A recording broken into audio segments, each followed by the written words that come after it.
కార్తీక్ అలాగే జ్యోత్స్న వల్ల ఎంగేజ్మెంట్ జరుగుతూ ఉంటుంది. ఇక అక్కడికి నరసింహ వచ్చి గోల చేస్తాడు. ఇక అక్కడ మొత్తం రాద్ధాంతంగా జరిగి అందరూ అయితే లేచి నిలబడి చూస్తూ ఉంటారు. ఇంతలో అక్కడ ఉన్న బూచోడుని చూసి శౌర్య అయితే అమ్మ అంటూ గట్టిగా పట్టుకుంటుంది. ఏంటి బూచోడు అంటావు, రావే నాతోటి అని చెప్పి అంటూ ఉంటాడు. అమ్మ బూచోడమ్మ అని చెప్పి శౌర్య ఏడుస్తూ ఉంటుంది. అది చూసి కార్తీక్ ఏం చేయలేక అలా మౌనంగా ఉండిపోతాడు. ఇంతలో అక్కడ ఉన్న నరసింహ అయితే రావే నాతో పాటు తీసుకుని వెళ్ళిపోతానని చెప్పి శౌర్యని లాగుతూ ఉంటాడు.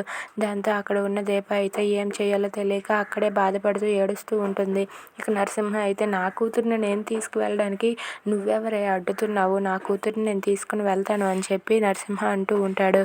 ఇంతలో అక్కడ ఉన్న జ్యోత్స్న వాళ్ళ గ్రాని అయితే ఏంటి ఇక్కడ మాకి రాద్ధాంతం, ఇక్కడ ఎంగేజ్మెంట్ జరుగుతుంది, మీ గొడవలేవో మీరు బయటపడండి అని చెప్పి అంటూ ఉంటుంది. ఇక నరసింహ అయితే రావే అని చెప్పి శౌర్యని తీసుకుంటూ ఉంటాడు.